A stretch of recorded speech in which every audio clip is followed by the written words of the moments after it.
السلام علیکم ورحمۃ اللہ وبرکاتہ۔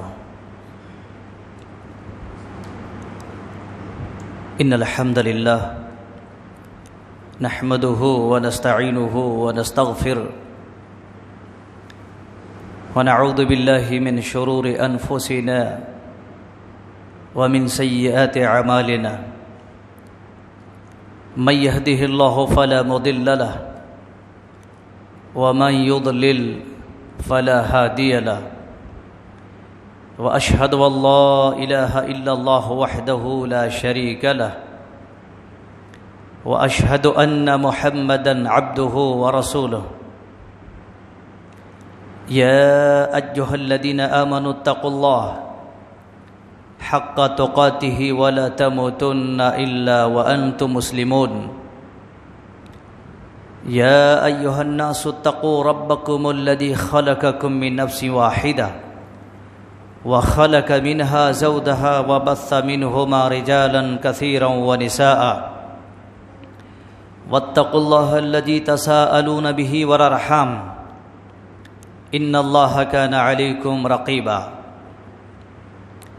يا أيها الذين آمنوا اتقوا الله وقولوا قولا سديدا يصلح لكم أعمالكم ويغفر لكم ذنوبكم ومن يطع الله ورسوله فقد فاز فوزا عظيما أما بعد فإن خير الحديث كتاب الله وخير الهدي هدي محمد صلى الله عليه وسلم وشر الأمور محدثاتها وكل محدثة بدعة وَكُلَّ بِدْعَةٍ ضَلَالَةٍ وَكُلَّ ضَلَالَةٍ فِي النَّارِ فَأَعُوذُ بِاللَّهِ السَّمِيعِ الْعَلِيمِ مِنَ الشَّيْطَانِ الرَّجِيمِ مِنْ هَمْزِهِ وَنَفْخِهِ وَنَفْثِهِ بسم الله الرحمن الرحيم يا أيها الذين آمنوا لا تأكلوا أموالكم بينكم بالباطل وقال تعالى الرجال قوامون على النساء بما فضل الله بعضهم على بعض وبما انفقوا من اموالهم۔ ہر قسم کی تعریف، بڑائی، بزرگی، کبریائی اللہ رب العالمین کے لیے ہے، اور بے شبہ درود و سلام کا تحفہ نازل ہو محمد رسول اللہ صلی اللہ علیہ وسلم کی ذات گرامی پر، جو ہمارے لیے نہیں بلکہ پوری کائنات کے لیے رہنما اور ہدایت کا ذریعہ بندوبست بنا کر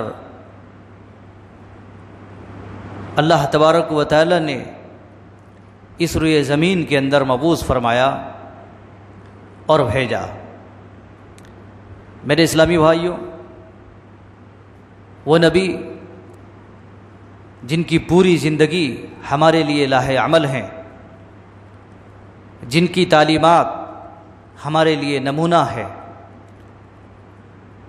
جن کا اٹھنا بیٹھنا ہمارے لیے ہماری زندگی کا بہت بڑا حصہ ہے،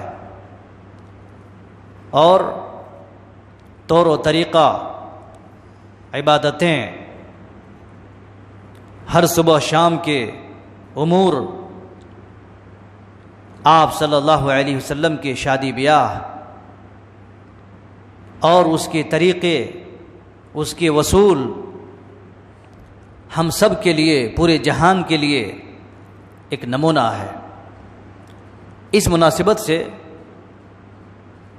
میں نے ابھی آپ حضرات کے سامنے کلام مقدس کی چند جگہوں سے کچھ آیات آپ کے سامنے رکھی ہیں۔ اس مناسبت سے آج کا موضوع ہے جہیز کا انجام۔ جہیز یقیناً معاشرے کے لیے، سماج کے لیے، سوسائٹی کے لیے، قوم اور ملت کے لیے، نبی کے امت ہونے کے ناطے بہت بڑا ناسور ہے، بہت بڑا جرم ہے، بہت بڑا گناہ ہے،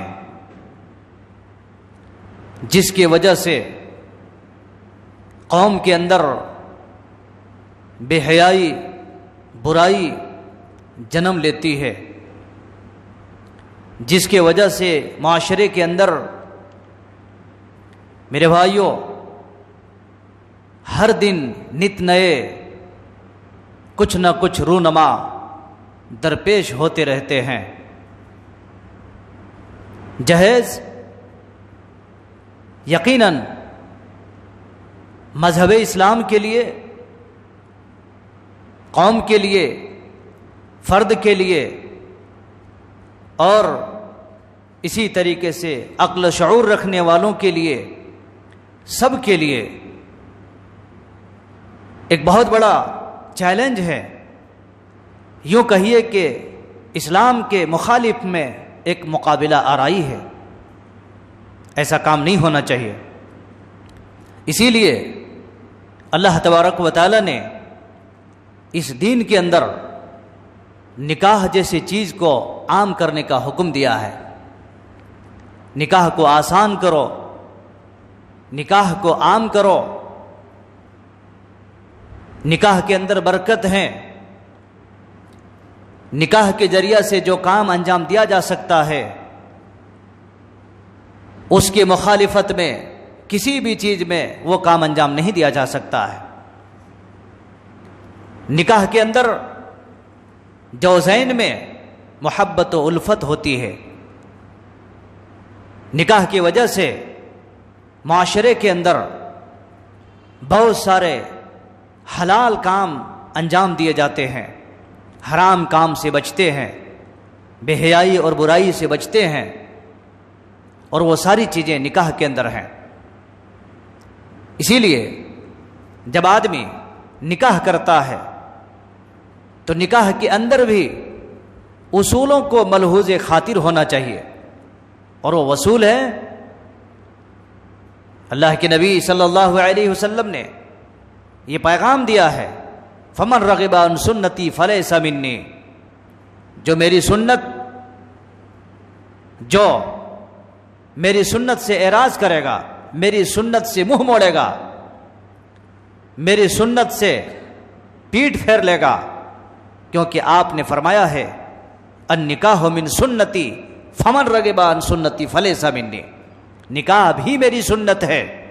جی، نکاح کرنا نبی کی سنت ہے۔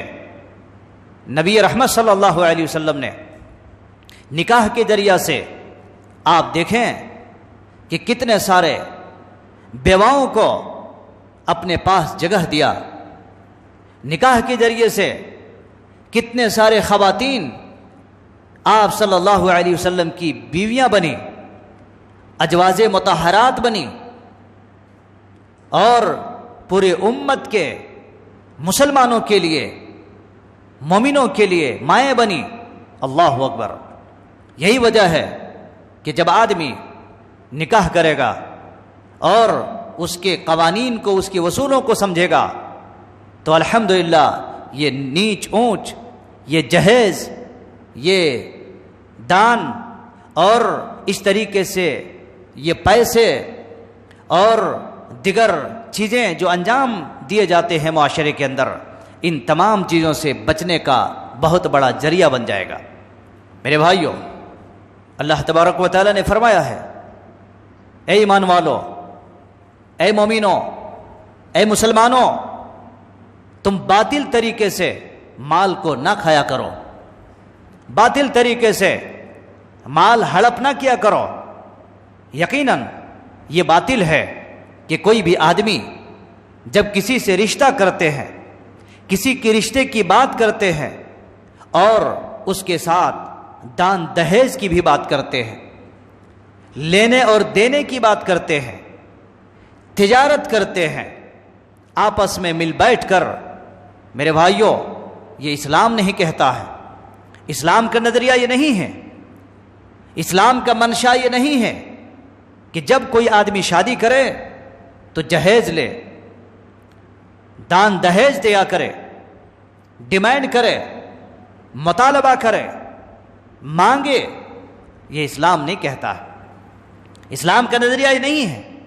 بلکہ اللہ تبارک و تعالیٰ نے اس سلسلے میں کتنا بہترین نقطہ نظریہ، ایک لمحہ فکریہ پیش کیا ہے، سوچنے والی بات ہے۔ اللہ تبارک و تعالیٰ نے مردوں کی کتنی بڑی ذمہ داری عائد کی ہے۔ ایک مرد جو ہوتا ہے، قوم کے، معاشرے کا، سماج کا، اسلام کے ماننے والوں کا، میرے بھائیوں کتنی عظیم بات اللہ تبارک و تعالیٰ نے بیان فرمائی ہے، سوچنے والی بات ہے۔ کہا الرجال قوامون علی النساء بما فضل اللہ بعضهم علی بعض وبما انفقوا من اموالهم فالصالحات قانتات حافظات للغیب۔ بڑی بھاری پیغام دیا ہے۔ کیا کہا؟ الرجال قوامون، مرد، رجال کہتے ہیں مرد کو، مرد کو اللہ تبارک و تعالیٰ نے حاکم بنایا ہے، قوام، ذمہ دار بنایا ہے۔ حاکم ہے، وہ ذمہ دار ہے، وہ ہر قسم کی ذمہ داری کو اٹھائے، وہ مرد ہونے کے ناطے۔ اور خصوصاً اللہ رب العالمین نے رجال کہنے کے ساتھ ساتھ کہا الرجال قوامون علی النساء، نساء کے اوپر قوام ہیں، عورتوں کے اوپر حاکم ہیں، عورتوں کے اوپر اصل میں وہ مرد ہیں جی۔ اور اس لیے اللہ تبارک و تعالیٰ نے کہا ہے یہ بات، اس لیے اللہ رب العالمین نے یہ فضیلت، یہ فوقیت عطا فرمائی ہے، یہ مرتبہ جو دیا ہے مرد کو، ایسی نہیں دے دیا ہے۔ مرد کو اللہ تبارک و تعالیٰ نے اتنی بڑی فضیلت دیا ہے عورت کے اوپر، کیوں؟ اس کی وجہ کیا ہے؟ مرد کو اتنی بڑی فضیلت کیوں ملی ہے؟ اس کی وجہ یہ ہے کہ اللہ رب العالمین نے آگے فرمایا وَبِمَا أَنفَقُوا مِنْ أَمْوَالِهِمْ، اس لیے کہ وہ عورت کے اوپر اپنا مال خرچ کرتا ہے، اپنا مال خرچ کرتا ہے۔ سوچئے، آپ دیکھیے اس بات کے اوپر، مرد اس لیے فضیلت کے حامل ہیں، وہ کماتا ہے، محنت کرتا ہے، مشقت کرتا ہے جی، معاش کے لیے فکر کرتا ہے، یہاں تک کہ صبح سے شام تک ایک اسٹیٹ سے دوسرے اسٹیٹ میں چلے جاتا ہے، ایک ملک سے دوسرے ملک میں چلے جاتا ہے، کیوں؟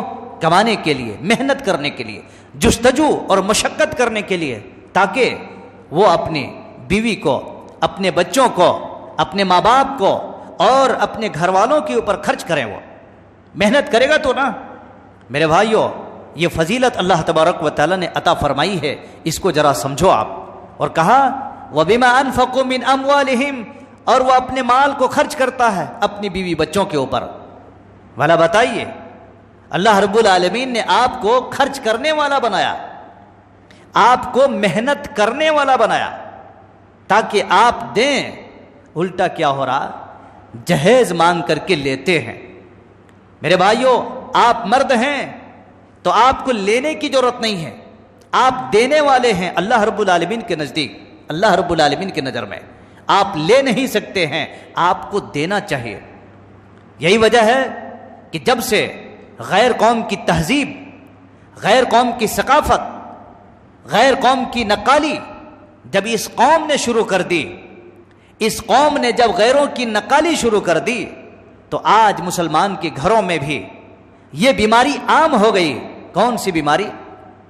میرے بھائیوں، یہ بیماری عام ہو گئی کہ جس گھر میں بچی پیدا ہو گئی، پورا کا پورا گھر ماتم کرنے لگتے ہیں، رونے لگتے ہیں۔ بعض دفعہ تو میں دیکھا اور سننے بھی آیا کہ پورا پورا گھر مل کے روتے ہیں کہ کہاں سے ہم شادی کریں گے، کہاں سے ہم دان دہیز لائیں گے، کہاں سے ہم اس بیٹی کو رخصت کریں گے۔ ایک وبال، سر کے اوپر ایک بھاری پہاڑ، ظلم اپنے آپ میں۔ میرے بھائیوں، یہ غیروں کی نقالی ہیں اور مسلمانوں کے اندر ایک قسم کی آر ہونے لگتی ہے جس گھر میں بیٹی پیدا ہو جاتی۔ میرے بھائیوں، یہی تو ہے، زمانہ جاہلیت کی ایک صفت ہے، زمانہ جاہلیت والا کام ہے یہ۔ میرے مسلمان بھائیوں، میری بہنیں، میرے نوجوانوں، ہم سب کو چاہیے کہ اس چیز کے بارے میں ہم سب سر جوڑ کر، باہم مل کر اس کے بارے میں قلع کما ہونا چاہیے، اس کے خاتمے کے لیے کوشش ہونی چاہیے، اس کے خاتمے کا یقیناً وہ وصول اختیار کرنا چاہیے، تاکہ معاشرے کے اندر یہ جاہلیت کی بوباس، جاہلیت کا طریقہ، جاہلیت کا رنگ، جاہلیت کے وصول یہ ختم ہو جائے۔ لیکن آج مسلمان بھی بہت سارے ایسے بھولے بھالے ہیں جو دیتے بھی ہیں اور لیتے بھی ہیں، بیچارے اگر نہیں بھی دیتے ہیں تو لینے والے زبردستی لیتے ہیں۔ ڈیمانڈ کیا جاتا ہے، میرا بچہ پڑھا لکھا ہے، میرا بچہ بی ٹیک کیا ہوا ہے، میرا بچہ انجینئر کیا ہوا ہے۔ میرے بھائیوں، تم اسی لیے پڑھائے، تمہارے اسی لیے مال خرچ ہوا کہ دوسروں سے مال مانگا جائے، دوسروں سے مطالبہ کیا جائے؟ اب اس میں کیا ہو گیا؟ جس کا گھر بار ٹھیک ٹھاک ہو، جس کے گھر میں چلت پھرت ہو، وہ تو جہیز مانگتے ہیں، لیکن جس کا گھر بار اچھا خاصا ہو وہ سیدھے سیدھے جہاز مانگتے ہیں۔ جی، جس کے گھر میں ٹھیک ٹھاک ہو وہ تو جہیز مانگتے ہیں، لیکن جس کے گھر میں ماشاءاللہ چلت پھرت ٹھیک ٹھاک ہو، بہتر ہو، عمدہ ہو، باقاعدہ طور پر وہ جہاز ہی مانگتے ہیں، مطالبہ کرتے ہیں۔ میرے بھائیوں، یہ چیز اچھی چیز نہیں، کیونکہ جہیز کے سلسلے میں 3 الفاظ یا بلکہ عربی کے 3 الفاظ دیکھا جاتا ہے۔ ایک تو کہا گیا ہے جہاز العروس، دلہن کے لیے سامان تیار کرنا، جہاز العروس، دلہن کے لیے سامان تیار کرنا۔ جہاز المسافر، مسافر کے لیے سامان تیار کرنا۔ جہاز المیت، میت کے لیے سامان تیار کرنا۔ بھلا بتائیے، یہ 3 لفظ میں اگر دیکھا جائے تو سامان تیار کیا جاتا ہے۔ جی، آپ کون سا سامان؟ آپ کو سوچنے والی بات ہے، جب دلہن کے لیے سامان تیار کیا جاتا ہے تو اس کے مختصر سے سامان ہوتے ہیں، جب رخصتی کے موقع پر کپڑے وغیرہ جو بھی ہوتے ہیں تیار کر کے رخصتی اور بدائی کر دیتے ہیں۔ جہاز المسافر، مسافر کے لیے سامان، ہم اور آپ سفر کرتے رہتے ہیں دلی، بامبے، سعودی عرب اور دیگر ممالک میں، کتنا سامان ہوتا ہے؟ ایک بیگ ہوتے ہیں، چند کپڑے ہوتے ہیں، آدمی چل بستا ہے۔ جہاز المیت، میت کے لیے سامان تیار کیا جاتا ہے، کون سے؟ اس کے چند کپڑے، اس کے نہلانے دھولانے کی، یہی ان کے لیے سامان تیار ہے۔ لیکن میرے بھائیوں، یہ جو جہاز العروس، جو جہیز کی جو مطالبے ہوتے ہیں اس کے لیے جو سامان تیار کیا جاتا ہے، آپ کبھی غور کیجئے، مسافر کبھی برتنوں کو لے کے نہیں چلتا، بڑے بڑے بگونوں کے لے کے نہیں چلتا، اسی طریقے سے ان کے ساتھ بڑے سارے سامان نہیں ہوتے ہیں، مختصر سامان ہوتے ہیں۔ مسافر کے ساتھ ویسی ہوتا ہے، لیکن یہ جہیز ایک ایسا بلا ہے۔ آپ دیکھیے شادی خانوں میں جا کر کے، ایک طرف سے جس طرح دکان میں سیٹ اپ کیا جاتا ہے، پورے چاروں طرف سے وہ سامان سیٹ اپ کیے جاتے ہیں، اور بیٹی کے ساتھ وہ تمام چیزیں رخصت کرتے ہیں۔ اور جس کے گھر میں اللہ کا فضل نہیں ہے، معمولی کھانے پینے والے لوگ ہیں، بیچارے زندگی بڑے کوفتے ہوئے اور بڑی ہی ایک چھوٹی سی زندگی جینے والے لوگ ہوتے ہیں، گھٹ گھٹ کے زندگی جیتے ہیں بیچارے، اس کے گھر میں بیٹیاں ہوتی ہیں، 1 2 3 کئی بیٹیاں ہوتے ہیں، بیچارے صبح سے شام تک کی زندگی ایسا معلوم ہوتا ہے کہ ہمارے سر پہ ایک پہاڑ ہے، ہم کیسے رخصت کریں گے، ہم کیسے بدائی کریں گے، ہم کیسے اس کو رخصت کریں گے؟ صبح سے شام تک اس کی زندگی کے اندر یہی ماجرا گزرتے رہتا ہے۔ میرے بھائیوں، ایک زمانے کے اندر بیٹیوں کے ساتھ بہت زیادہ ظلم کیا جاتا تھا، اور وہ زمانہ جاہلیت کے اندر بیٹیاں جس کے گھر میں پیدا ہو جاتی تھیں، یقیناً اس کو زندہ درگور کر دیا کرتے تھے۔ آر کی وجہ سے لوگ نفرتیں دلائیں گے، پڑوس والے نفرتیں دلائیں گے، ملنے جلنے والے پوچھیں گے یہ کون ہے، بیٹی ہے، نفرتیں، چہرہ بدل جاتا تھا، اور اسی طریقے سے اس کی سارے سسٹم خراب ہو جاتے تھے سوچ سوچ کر کے۔ آپ کو ایک واقعہ بیان کر دیتا ہوں، بڑی عظیم واقعہ ہے بیٹیوں کے تعلق سے، کہ آج ہمارے معاشرے کے اندر جو بیٹیوں کے ساتھ ہو رہا ہے، زمانہ جاہلیت کے اندر کیا ہوا تھا، دونوں چیزوں کو سامنے رکھ کر کے ہم اس کی وجہ سے ایک ہم نقطہ حاصل کریں گے، ایک پوائنٹ ہم حاصل کریں گے۔ میرے بھائیوں، نبی صلی اللہ علیہ وسلم کے پاس زمانہ جاہلیت کا ایک قصہ، ایک واقعہ پیش کیا گیا۔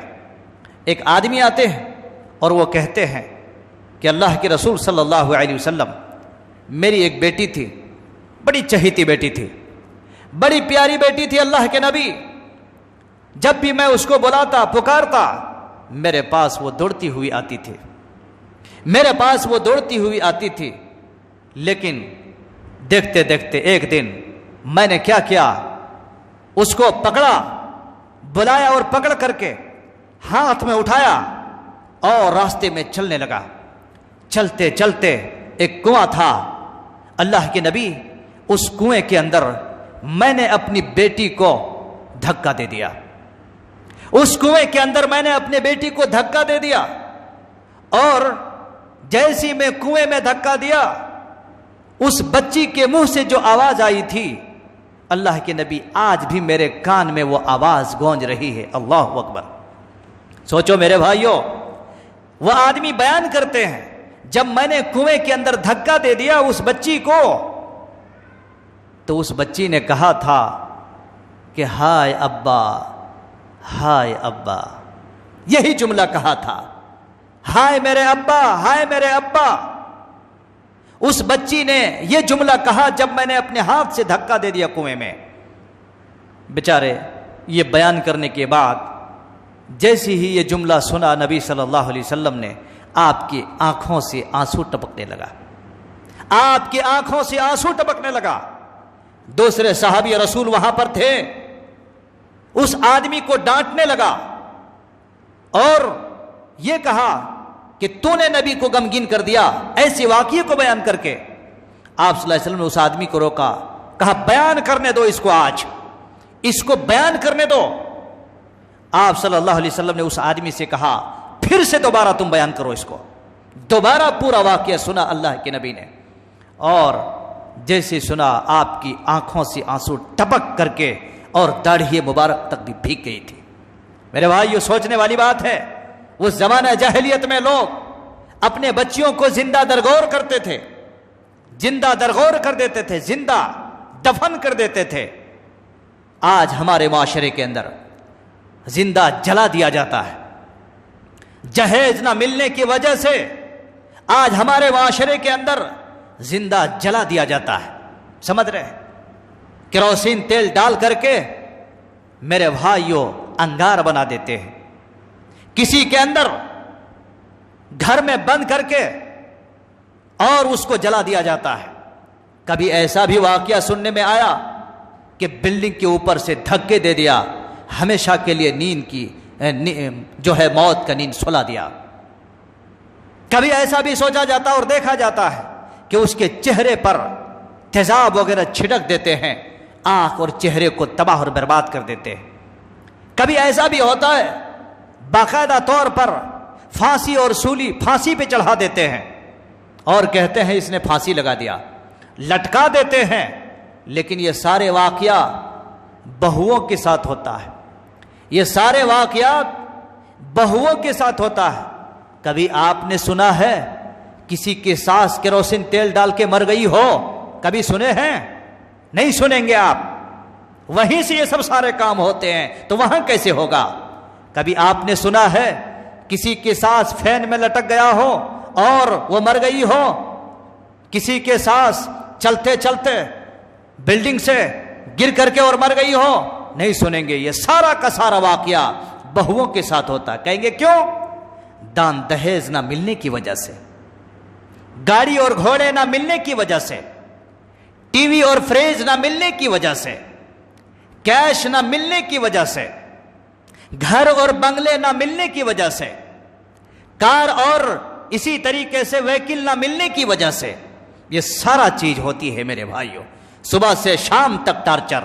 اور پتا ہے آپ کو آج کے معاشرے میں تھوڑا سسٹم بدل گیا ہے، تھوڑا سسٹم بدل گیا ہے، اور وہ سسٹم کیا ہے پتا ہے آپ کو؟ ایک بہو اگر آ گئی ہے اور ماشاءاللہ اس نے اچھا خاصا لا لیے ہیں، اب یہاں پر لاجک اور حکمت یہ چلتے ہیں، سوچئے ذرا، اللہ تمہاری زبان پر فیصلہ نہیں کرے گا، اللہ تبارک و تعالیٰ تمہارے الفاظ پر فیصلہ نہیں کرے گا، بلکہ تمہارے دل میں جو پنپ رہا ہے اس کے مطابق اللہ فیصلہ کرے گا۔ کیا بتاتے ہیں؟ کچھ نہیں لینا دینا ہے، ہمیں کوئی مطلب نہیں، اللہ کا فضل ہے، اللہ کا دیا ہوا بہت کچھ ہے۔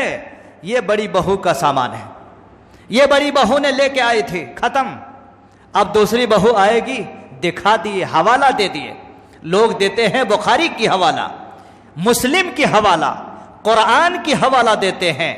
یہ ساس اور گھر والے، لڑکے والے کے ماں باپ حوالہ دیتے ہیں، یہ بڑی بہو کا سامان ہے، یہ بڑی بہو کا گھر ہے، یہ بڑی بہو کا فریج ہے، یہ بڑی بہو کا سارا سامان ہے۔ اب دوسری بہو آئے گی بیچارے، کیا ہاتھ ہلاتے ہوئے؟ مثال دے دیا۔ اب اگر وہ بہو لے کے نہیں آئی، اسی رات سے ٹارچر، اسی رات سے کہانی، اسی رات سے ساری داستان شروع ہو جاتے ہیں۔ جی میرے بھائیو، جینا مشکل ہو جاتی ہے، اتنا مشکل ہو جاتی ہے، اتنا مشکل ہو جاتی ہے کہ مر جانے پر، پھانسی لگا لینے پر، اور اسی طریقے سے آگ لینے پر، آگ لگا لینے پر، یہاں تک کہ یہی معاملہ ہوا۔ ابھی آپ گجرات میں جو سابرمتی ندی کے اندر جو عائشہ کے ساتھ ہوا، یہی کچھ معاملہ ہوا تھا، وہ کوئی دوسرا معاملہ نہیں تھا۔ میرے بھائیوں، ایک عائشہ نہیں، اس طریقے کے کتنے ساری بہنیں مر رہے ہیں۔ اور میں آپ کو بتاؤں، یہی سب کی وجہ سے اقوام متحدہ کے رپورٹ کے مطابق، اقوام متحدہ کے رپورٹ کے مطابق تقریباً آپ کو معلوم ہوگا کہ انڈیا کے اندر ڈیلی 7,000 بچیوں کو مار دیا جاتا ہے۔ انڈیا کے اندر صرف 7,000 بچیوں کو ڈیلی مار دیا جاتا ہے، اقوام متحدہ رپورٹ کے مطابق بتا رہا ہوں میں۔ جی کیوں؟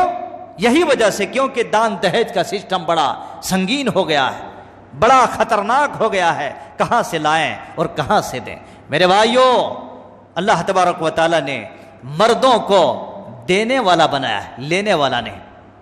ایسے لوگوں کو چاہیے، ڈرنا چاہیے اللہ سے خوف کھانا چاہیے، اللہ تبارک و تعالیٰ سے ڈرنا چاہیے کہ ہم کیا جواب دیں گے اللہ تبارک و تعالیٰ کے پاس، کیا جواب دیں گے میرے بھائیوں۔ اور اس وجہ سے بھی دان دہیج کا چرچا زیادہ ہو گیا ہے کہ آج شادی جو ہے سادی نہیں ہے، شادی سادی نہیں ہے۔ اب خرچہ کریں گے تو اپنے گھر سے، چلو دلہن والوں سے ڈیمانڈ کر لیں گے، اناپ شناپ کھلا دیے، لوگوں کو ہاتھ دھلا دیے، 1,000-2,000 لوگوں کا، اس کے بعد اللہ اللہ خیر صلی اللہ۔ صحیح نہیں ہے یہ بات، آپ لے کر کے لوگوں کو نہیں کھلا سکتے ہیں، لے کر کے مال لے کر کے لوگوں کو کھلانا، یہ تو اسلام کے اندر قرآن و حدیث میں ہے ہی نہیں ہے ایسا سسٹم، ایسا بالکل نہیں کرنا چاہیے۔ آپ غور کیجئے، رسول اللہ صلی اللہ علیہ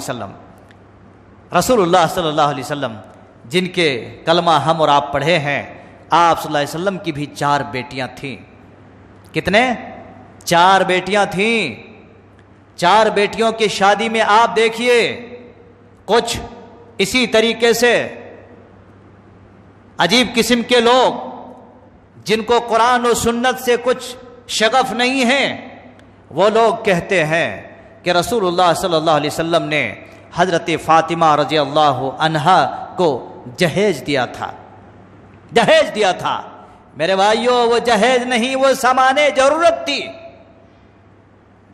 ضرورت کے سامان تھے۔ کیوں؟ حضرت علی رضی اللہ عنہ چونکہ آپ کے گھر میں ہی رہتے تھے، آپ کی سرپرستی میں تھے، آپ کی کفالت میں تھے، اور ان کے پاس گھر نہیں تھا، ان کے پاس کچھ بھی نہیں تھا، بلکہ یہاں تک ملتا ہے ثبوت کہ حضرت علی رضی اللہ عنہ کے ساتھ جب فاطمہ رضی اللہ عنہا کی رخصتی ہوتی ہے تو کرائے کے مکان پہ، اللہ اکبر، پوری دنیا کا نبی، پوری دنیا کا پیغمبر، اللہ اللہ، انس و جن کا پیغمبر اپنی پیاری بیٹی کی شادی کر کے اور جب رخصت کرتے ہیں تو کرائے کے گھر میں جا کے بسیرا کرتے ہیں۔ اللہ اکبر، سوچنے والی بات ہے۔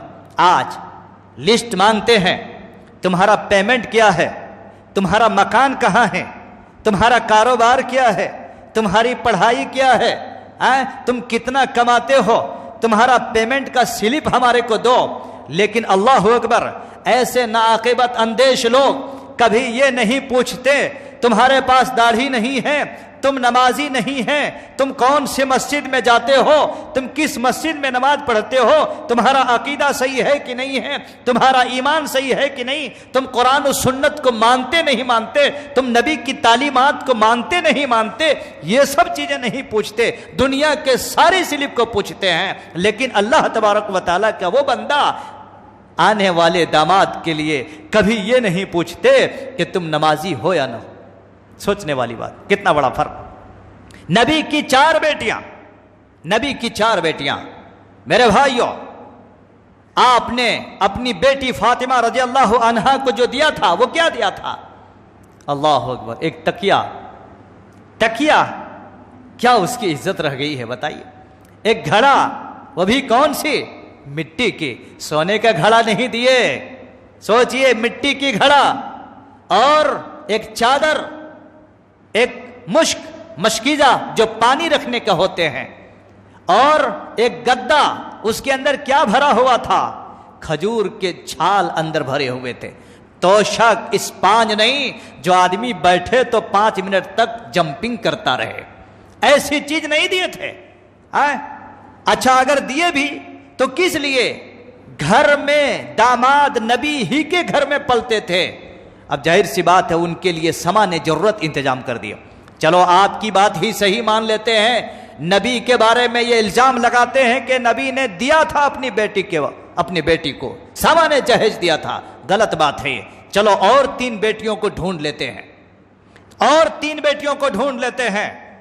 کوئی بھی مائے کا لال یہ بیان نہیں کر سکتا ہے، نہیں بیان کر سکتا ہے۔ نبی صلی اللہ علیہ وسلم نے ایک ہی داماد کو اور 2 بیٹیاں دیا تھا، حضرت عثمان رضی اللہ عنہ کو، اسی لیے ان کو جنورین کہا جاتا ہے، 2 نور والے، 2 بیٹیوں کو دیا تھا۔ کوئی سامان نہیں، کوئی جہیز نہیں، کوئی فنکشن نہیں۔ اللہ اکبر۔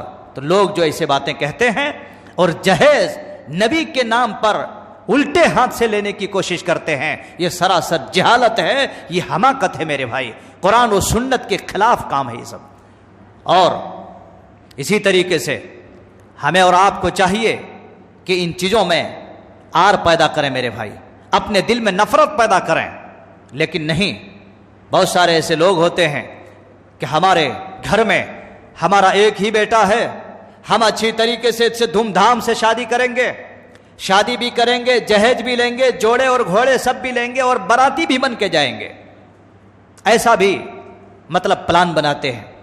سوچنے والی بات ہے، رسول اللہ صلی اللہ علیہ وسلم کے صحابی رسول کون؟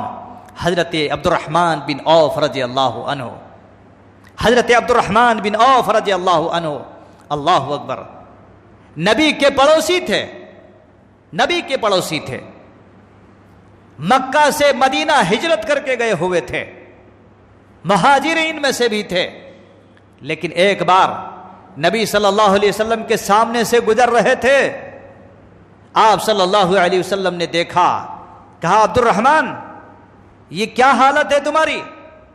کپڑے کے اندر دیکھ رہا ہوں کچھ الگ تھلگ معاملہ ہے۔ کہا ہاں اللہ کے نبی، کہا ہاں اللہ کے نبی میری شادی ہو گئی۔ کیا کہا؟ ہاں اللہ کے نبی میری شادی ہو گئی ہے۔ آپ صلی اللہ علیہ وسلم نے کہا ماشاءاللہ بڑی اچھی بات ہے۔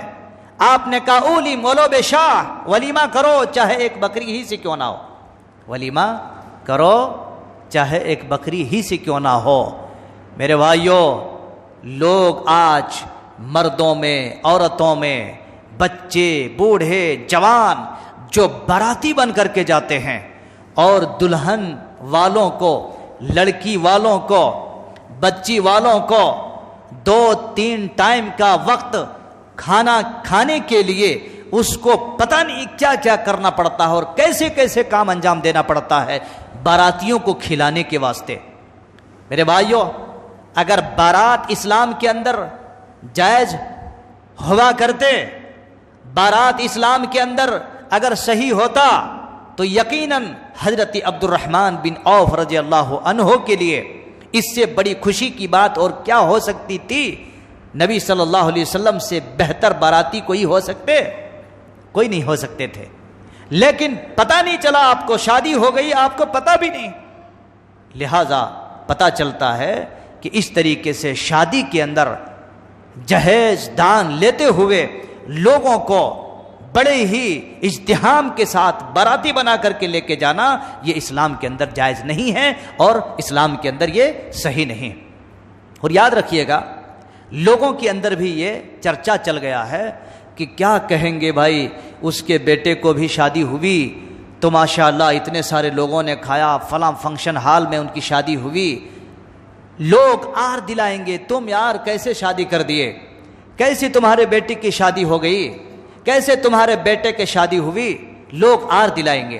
آر کی بات ہے تو چلیے آپ کو ایک حدیث سنا دیتا ہوں. نبی صلی اللہ علیہ وسلم کے چچا ابو طالب، سب کو معلوم، آپ صلی اللہ علیہ وسلم نے بڑی کوششیں کی تھی، بڑی محنتیں کی تھی، بڑی محنت کی تھی آپ صلی اللہ علیہ وسلم نے کہ میرا چچا کلمہ پڑھ لے. انتم اور آخر بیماری کی حالت میں بھی جا کر کے آپ نے کہا تھا چچا جان آپ کلمہ پڑھ لیجئے، کلمہ پڑھ لیجئے چچا جان، یہ بڑی اچھی بات رہے گی، میں آپ کے لیے کوشش کروں گا، میں آپ کے لیے اللہ سے سفارش کروں گا. لیکن وہاں پر ابو جہل اور عبداللہ بن امیہ بیٹھ کے تھا، آر دلانے لگے. کہا ابو طالب کیا تم عبد المطلب کے اپنے باپ دادا کے طریقے کو تم چھوڑ دو گے، اس سے پھر جاؤ گے؟ آر دلا دیا. اللہ اکبر. آر کو اس نے اتنا زیادہ اپنے دل میں لے لیا کہ نار کو پسند کر لیا مگر آر کو پسند نہیں کیا. بس آج وہی معاملہ ہے، لوگ آر دلائیں گے، لوگ آر دلائیں گے. تمہارے بیٹے کی شادی کہا، تمہارے بیٹے کی شادی ولیمے میں کتنے لوگ آئے. اس وجہ سے اس آر کو ناپسند کرتے ہوئے لوگ دونوں ہاتھ سے لیتے ہیں کٹنم اور جوڑے اور گھوڑے اور سارے رقم کو اکٹھا کر کے، اور اس شادی کو جو بالکل سادی تھی بالکل خراب کر دیا، درہم برہم کر دیا، مٹا دیا، اس کی اصلیت کو مٹا دیا. میرے بھائیوں، اللہ تبارک و تعالی نے قرآن مجید کے اندر فرمایا ہے وَمِنْ آيَاتِهِ أَنْ خَلَقَ لَكُم مِّنْ أَنفُسِكُمْ أَزْوَاجًا لِتَسْكُنُوا إِلَيْهَا وَجَعَلَ بَيْنَكُم مَّوَدَّةً وَرَحْمَةً. اللہ رب العالمین نے کہا ہے بیوی کے بارے میں کہ کتنی بہترین نشانی ہے، اللہ رب العالمین نے تمہارے لیے تمہارے بیوی کو، تمہارے جوڑے کو بنایا ہے. اور اللہ رب العالمین نے کہا اس کے اندر، اس جوڑے میں تمہارے لیے سکون ہے، تمہارے لیے رحمت ہے اس میں. وَجَعَلَ بَيْنَكُمْ مَوَدَّةً وَرَحْمَةً. اللہ رب العالمین نے مودت اور رحمت رکھا اس میں. لیکن جو آدمی کتاب و سنت سے ہٹ کر کے کرتے ہیں، کتاب و سنت سے جب ہٹتے ہیں اور جوڑے اور گھوڑے کا رقم لے کر کے انجام دیتے ہیں تو وہ رحمت، وہ برکت یقیناً نہیں ہوتی ہے. وہاں پر برکتوں سے خالی ہو جاتے ہیں، بے برکتی آ جاتی ہے. میرے بھائیوں، اس لیے ہمیں اور آپ کو چاہیے، ہم مسلمانوں کو چاہیے، ہمارا یہ طریقہ ہونا چاہیے کہ ہم اٹھیں، اپنے ایمان کو جگائیں، اپنے آپ کو جگائیں اور معاشرے سے ان تمام چیزوں کو ختم کریں. جوڑے کا، گھوڑے کا، رقم کا، مال کا، اس طریقے سے یہ لالچی بننے سے انسان کو بچنا چاہیے. ورنہ یاد رکھیے کل قیامت کے دن اللہ رب العالمین کے پاس کھڑے ہونا پڑے گا، کیونکہ تم نے دین اسلام کی اصلی صورت کو بگاڑ دیا، دین اسلام کی اصلی صورت کو بگاڑ دیا. دین اسلام نے ان تمام چیزوں سے پاک کیا ہے. میرے بھائیوں، زمانہ جاہلیت کے تمام طریقے کو ختم کرتے ہوئے آسان کیا تھا، اور اس طریقے سے نکاح کے اندر اللہ کے نبی صلی اللہ علیہ وسلم نے فرمایا سب سے برکت والا نکاح وہی ہے جس میں کم خرچہ ہو. سب سے برکت والا نکاح وہی ہے جس میں سب سے کم خرچہ ہو، آسان کے ساتھ ہو. کتنی شادیاں ہوتی ہیں ماشاءاللہ آسانی کے ساتھ، نماز میں آ گئے، نکاح ہو گئے، اپنے گھروں کو چلے گئے، اپنے گھروں کو چلے گئے. لیکن آج ہمارے معاشرے کے اندر اس کے اپوزٹ ہو گیا ہے. اس لیے اس کو آسان بنانا ہے، یہ مہنگے سودے کو ختم کرنا ہے. ورنہ میرے بھائیو، آج ہمارے معاشرے کے اندر کتنے سارے ایسے بہنیں، کتنے سارے ایسے بیٹیاں موجود ہیں مسلمانوں کے گھروں میں، کراہ رہی ہیں، چیخ رہی ہیں، شادیاں نہیں ہو پا رہی.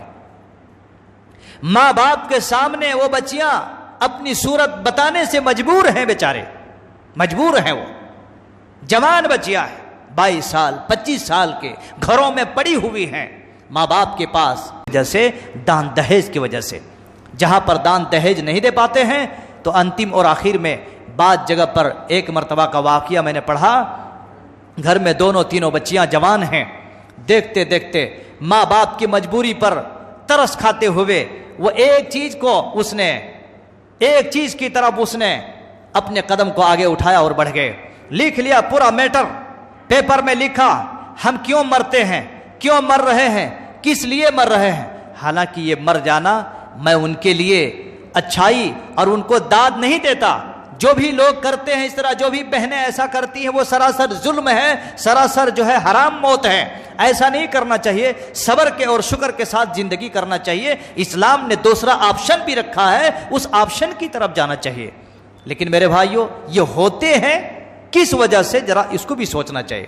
یہی وجہ ہے کہ آج معاشرے کے اندر مسلمان سماج اور مسلمان قوم کے اندر بھی دان دہیج کا چرچا بہت زیادہ ہو گیا ہے، جس کی وجہ سے بہنیں مر رہی ہیں، جس کی وجہ سے بہنیں کراہ رہی ہیں، جس کی وجہ سے بہنیں مسلم معاشرے کے لوگ اور مسلم معاشرے کے خواتین بیچارے گھروں میں رہتے رہتے حرام کام کی طرف نکل جاتے ہیں، حرام کاموں کو بجا لانے پر مجبور ہو جاتے ہیں، جل جانے پر، کود کے مر جانے پر، پھانسی لگا لینے پر یا اپنے اوپر آگ لگا لینے پر، یہ سب سارے جرم ہوتے ہیں۔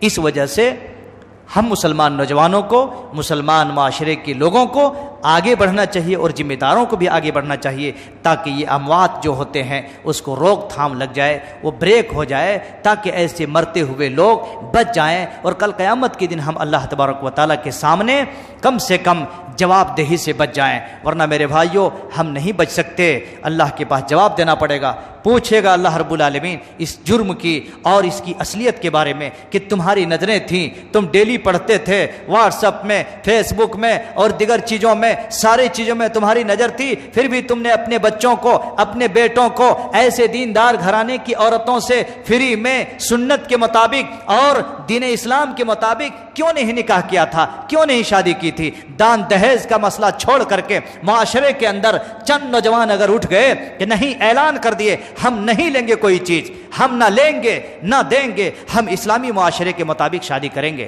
اسلامی منہج اور اسلامی اصولوں کے مطابق شادی کریں گے، تو الحمدللہ یہ دان دہیج رک جائیں گے۔ اور الحمدللہ آج جب اس طریقے سے ہونا شروع ہوا، لوگ جو مرنا اور بچیاں جب مرنا شروع کر دیے، تو بہت سارے علماء اور بہت سارے ایسے اسٹیٹ ہیں، صوبے ہیں، لوگ تیار ہو رہے ہیں، اعلان کر رہے ہیں، دستاویزات تیار کر رہے ہیں کہ اس کو ہم کیسے روک تھام کریں گے، اس کو ہم کیسے بریک کریں گے۔ لہذا ہمیں بھی چاہیے اور ہمارے معاشرے کے لوگوں کو بھی چاہیے اور ہمارے سماج کے لوگوں کو بھی چاہیے کہ اس کے بارے میں غور کریں، ورنہ میرے بھائی اللہ کے پاس نہیں بچ سکتے، اللہ سوال کرے گا، اس کا جواب بھی دینا پڑے گا۔ یہ خالی صرف ہمارے دینی چند کاموں کی وجہ سے ہم یہ سوچیں کہ ہم بچ جائیں گے، نماز روزے صدقہ خیرات اور اسی طریقے سے چند کام انجام دے لیے تو بچ جائیں گے، نہیں، شادی بھی نبی کی سنت ہے، نکاح بھی نبی کی سنت ہے، اس کی پیروی اگر نہیں کیا اور اس کے مطابق فالو نہیں ہوئے تو اللہ اس کے بارے میں پوچھے گا۔ یہ چند باتیں تھیں جس کو میں نے مناسب سمجھا اور موقع کے لحاظ سے کچھ باتیں آپ کے ذہین سماعت کے حوالے سے میں نے کچھ باتیں پیش کی ہیں۔ اللہ تبارک و تعالیٰ سے میں یہ دعا کرتا ہوں کہ مولا کریم پاک پروردگار ہمیں اور آپ کو، ہم سب کو اور مسلم بھائیوں کو، نوجوانوں کو مسلم معاشرے کے اندر اللہ تبارک و تعالیٰ جو جہیز اور دان دہیج کا بہت ہی زور و شور کے ساتھ چرچا پکڑ رہا ہے اور ہی لوگوں کے اندر یہ چرچا عام ہو گیا ہے، اللہ تبارک و تعالیٰ اس سے بچنے اور اس سے پرہیز کرنے کی توفیق عطا فرما۔ الہ العالمین ہمارے معاشرے کے اندر قرآن و سنت کے مطابق، نبی کے سنت کے مطابق اللہ رب العالمین شادی کو انجام دینے کی توفیق عطا فرما۔